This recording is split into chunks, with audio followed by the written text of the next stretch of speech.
Hey guys, welcome back to more Karen stories. In this video, an insane Karen teacher destroyed my Epipen, claiming that I'm doing illegal substances in class and I honestly don't know what to do. Here is what happened. Let's dive right into the video. And the first one is titled Teacher Malicious Compliance. So I'm a high school teacher of an elective subject that lots of kids take and enjoy. I build great relationships and generally have the same kids for multiple years, so I get all of the tea spilled to me. There was an incident during and after school event. I was in one space doing my thing and some students who had been in another part of the building came in and said, "Mr. Tarrant, there are people having intercourse in this other room." I followed them to the scene of the crime and there's nobody there. I do all of the appropriate follow-up to see if anything actually went down, but nobody, no crime, and no one actually saw anything. They just said they saw the couple come out of the room and it smelled like intercourse when they went in after. Also, no cameras in that part of the building in question,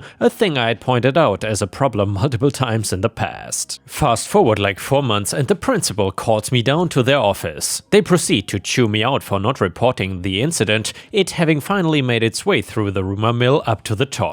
I tell them all of the steps I took to follow up at the time and that it didn't seem like there was anything to report. The room did not smell like intercourse to me, so it didn't occur to me to tell anyone about it. To be fair, it was early in my career, so maybe I was wrong. I asked them in what I assumed would be received rhetorically, so where's the line on what unverified evidence-free rumors I should be reporting? And they respond, all of them. So cue my malicious compliance. I proceed to call and email them after every single conversation I have with a kid that could be even remotely construed as problematic. We are talking a minimum of 3 times a day, usually for more 3 weeks straight, including weekends. The most satisfying was on a Friday afternoon at about 4:45, the principal picks up the phone and before I can even say a word they say, "Okay Mr. OP, you've made your point." Update some clarifying points, particularly for those in the profession who think my initial reaction was problematic. I, the teacher it was reported to, did not actually see the couple in question, nor could anyone involved point them out to me in the building. I did seek clarification as to why the principal did not think I handled it appropriately, and when seeking clarification on what unverified reports come to me should go up to the chain, and she said all, well, this is where the MC came into play, not because I objected to the notion, but because my legitimate question for guidance was a non-answer. It was a Friday after school, I did not think anything of it due to the complete absence of anything actually occurring, and so I forgot about it come Monday. There was literally no one on campus to report it to, and as a young teacher, it simply didn't occur to me that I should call the admin on a Friday evening to report an event that had zero evidence of being true. Edit, yes, I made a typo in the title, it should read rumor, not tuna. And yeah, Ripe Stars, if you have any interesting stories to share from your time in school, please feel free to share it either on r/Ripe Stories on Reddit, which is our own subreddit for the community where you can post full-fledged stories and there's a good chance I will read them in a video, or you can post them here in the comments for everyone to see. Thank you so much, and while you're at it, please don't forget to like the video, post some star emojis in the comments to show your support, and subscribe if you haven't already. Thank you so much. The next one is titled Karen Teacher Destroys My Epipen, Claims I'm Doing Drugs in Class. So I've got a story from a few years ago that I wanted to share on here because I'm sure there's people out there that have gone through something similar. So I've got a pretty severe nut allergy, like even if there's a bit of peanut dust that gets on my skin or in through my mouth, I immediately break out into hives. Before we really knew what was going on, I remember being rushed to the hospital at least 3 times in 1 month when I was a toddler because I came into contact with someone or something that was contaminated and my throat almost closed up. After that, my parents had always tried to make sure that my experiences outside of our home were as nut-free as possible. They made sure to enroll me in schools where there were strict rules about bringing allergens into the building, and they always packed my lunch. One thing that I started to do at the recommendation of my doctor was carry an Epipen around with me. It was a safeguard that made sure that no matter what happened, I could at least slow the allergic reaction down so I could call my parents and get to a hospital. When I got into high school, my parents chose a school that made sure that the student and teachers were aware of allergies that they could have. They did not openly announce who had allergies and who didn't, but they did have files on each student to indicate if there was a medical issue they had or a specific diet they needed to stick to. That was enough to assure my parents that I was gonna be fine, so they got the school's permission for me to carry around my Epipen in my backpack and gave another one to the school nurse just in case. My freshman year was uneventful. My sophomore year was when a few new teachers were brought into school. We will call the one involved in this story Miss Karen.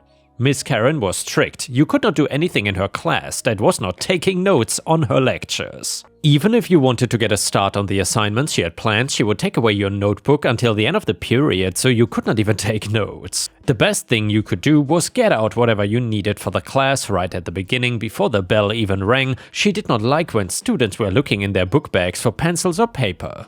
It was like she suspected that we were trying to do something bad and not get caught, even though we were just trying to find an eraser. It was weird. Anyway, I got into Miss Karen's class before the bell rang to start it and got out all of my supplies. I'll be honest, I had not felt good all day, but it wasn't until her period that I started to feel really bad. I remember I took a deep breath in and made a wheezing noise, and that's when I realized that I was having a reaction. The bell rang as I scrambled to take out my Epipen, which I did before Miss Karen started even talking. I started the process of uncapping it, drawing the attention of a few of my classmates. I had told a few people in my grade that I had an Epipen for emergencies, just in case one of them needed to grab it because I was not able to. One of my friends, Becca, was in class with me and immediately got out of her seat to come help me. That is what got Miss Karen's attention. Miss Karen asked us what we were doing, and I, still a little wheezy, explained that I needed to prep my Epipen because I was having an allergic reaction. She took one look at my pen, ran to my desk and snatched it out of my hands. Becca asked her what she was doing, and I'll never forget what Miss Karen said.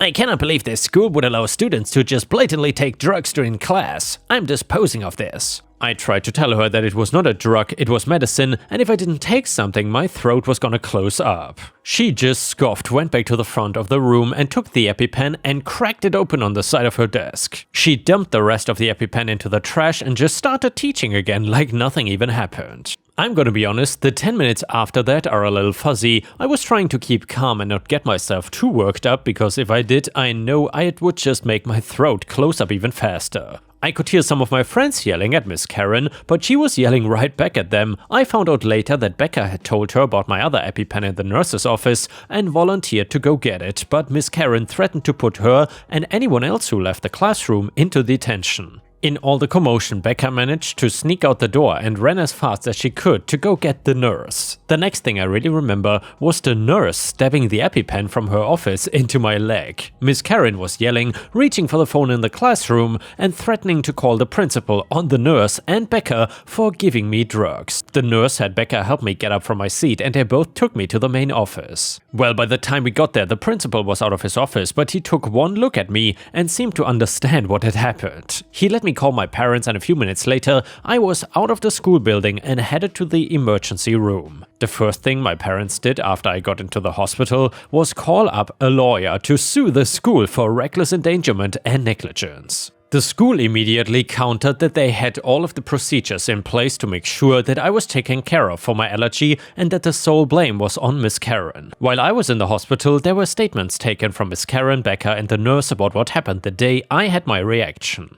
The school was able to provide all of the documentation that indicated I could have my Epipen in my backpack for emergencies and my personal file that indicated that I had an allergy to nuts, so they were trying to keep themselves as much out of the line of fire as they could.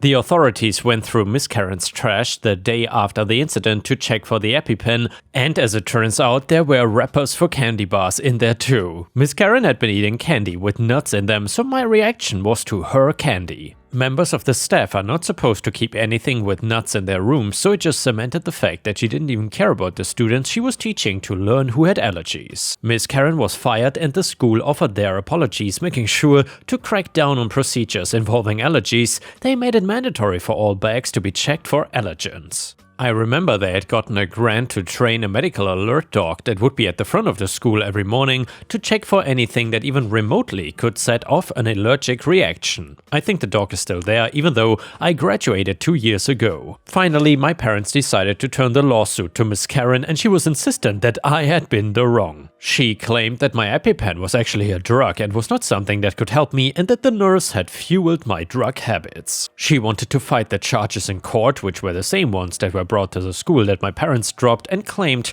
that she was the real victim. It was like one of those over-the-top courtroom shows that you would see on daytime television. Miss Karen was crying and trying to make herself look pitiful for the jury. I was glad that I had the chance to testify against her and went through exactly what she said to me before she cracked my Epipen in two. Becca also testified, letting the jury know how she was threatened to not leave the classroom, even though every second counted towards my survival. Then the nurse was able to say her piece, bringing up my file that showed I had permission from the school to have an Epipen on me and that it was clearly stated in my personal file about my allergies. In the end, Miss Karen's lies did not hold up because of the seriousness of the charges. She actually did spend some time in prison, and she won't be teaching anymore, obviously. At this point, the whole event is something I want to move away from. It gave me some horrible trust issues about my allergies, and I'm still attending therapy to work through that experience. I just hope that she never ends up in a school ever again. And the next one is an Am I the A-hole story. So my ex, 31, and I, male 32, had C, female 16, way too young. We are friendly co-parents. One big rule we share is if our daughter breaks something, she pays for it. Now, my sister, 27, and I are the only grandkids. My aunt never married.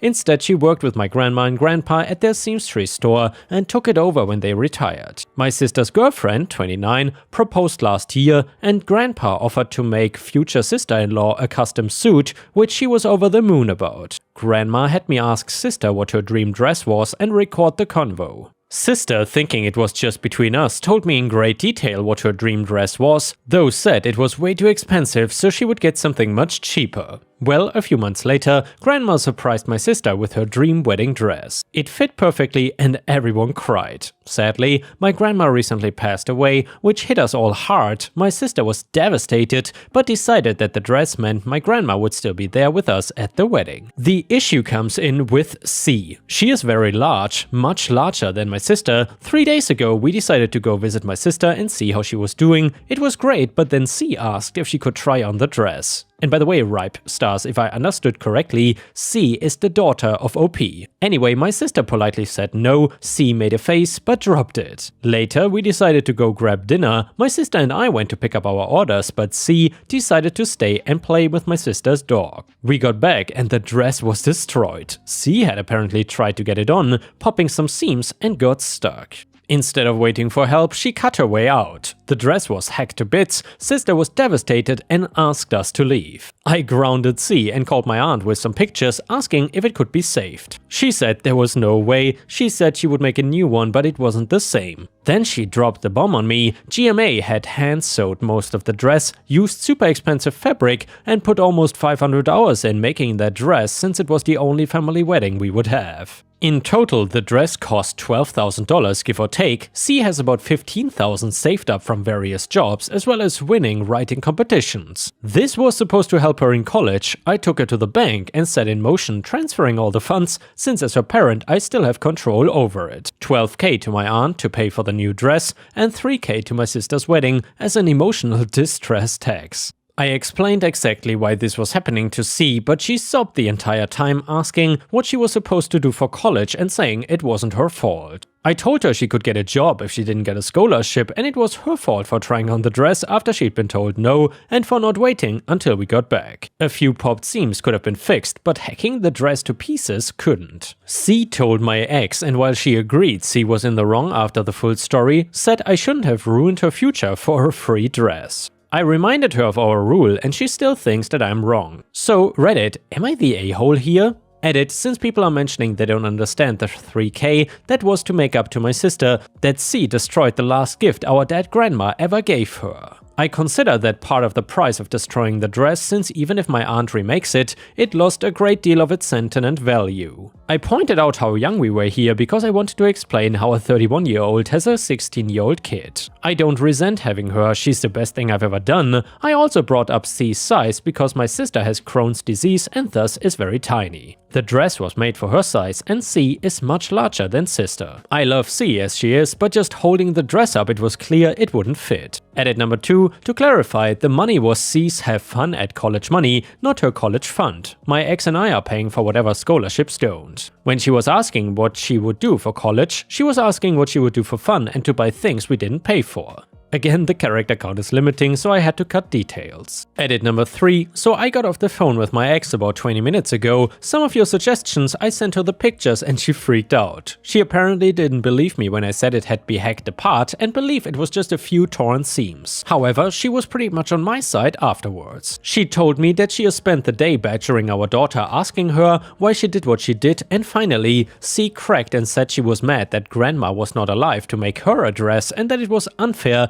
that my sister got a free beautiful dress as a reminder when my daughter got nothing despite the many things she was given after the funeral. She tried it on, took it off when the seams popped, and then in anger hacked it apart. If she couldn't have a dress from grandma, no one could. Her own words. Honestly, knowing she did it on purpose has just made things worse. The fact that she could be so cruel, that's not the daughter we tried to raise. She'll be going to therapy, whether that's in person when local therapists start taking new clients again, or on one of those apps that people have mentioned. We need to talk about it more. Her punishment stands as it is, though we are going to see how therapy goes. As for all the seamsters who have reached out, please know that I'm touched by your kindness, I really am. My aunt is gonna see if she can incorporate at least some of the fabric from the old dress into the new one, maybe at least try to save the beading, but if there's anything usable, I'll reach out. I have yet to talk to my sister, but I've talked to her fiancé, and my sister is not doing well. The stress has caused a Crohn's flare-up, so she's stuck in bed sick, which honestly, I'm not surprised. Crohn's is often triggered by stressful events, so I was expecting it. I told fiancé about aunt making a new dress and she promised to take the remains over to my aunt on Monday. She is thankful for us addressing the issue,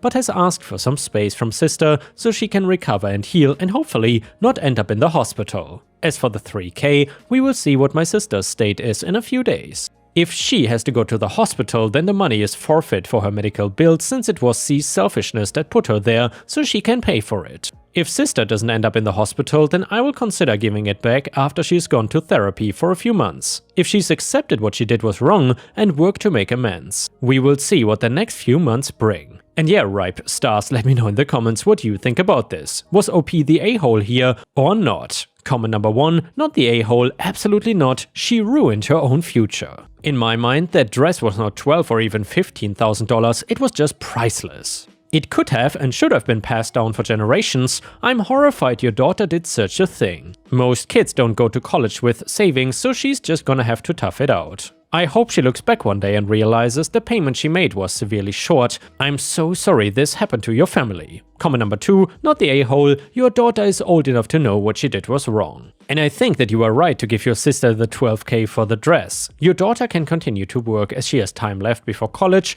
and she can also apply to scholarships, get loans or work while in college. However, I disagree with you giving your sister $3K from your kid's account though. I think you should give back the $3K to your daughter and tell your sister the $3K is from you. Did your daughter know the significance of the dress? I'm also very close to my grandma, and if I was in your sister's shoes, it would take me a very long time to forgive your daughter. And now, Ripe Stars, we have an update to this situation, and it reads like this. Hey everyone, it's been a long time and a lot of things have happened. I think it's finally gotten to the point where I can post an update that many of you asked for. So as for the dress, many of you reached out and offered to try and help. I'm so thankful to you. I couldn't respond to everyone, but thank you so much. As some of you suggested, my grandpa used pieces of the original dress to make accessories for my sister to wear, and she loved them. She will still wear some of the hair ties for special occasions. My aunt was able to make an almost perfect replica of the dress for the wedding, so while it wasn't the same, it was close. My sister, she did have to go to the hospital to treat her Crohn's flare-up. It was terrifying, and since she was immunocompromised, she did catch the virus. I was so scared that I was gonna lose my baby sister, but thankfully, she pulled through. She is now finally married to her wonderful wife. My ex and I tried to have C pay for the hospital bills, but my sister refused to take the money. They do have good insurance, luckily. My sister-in-law was still pissed and torn about having C at the wedding.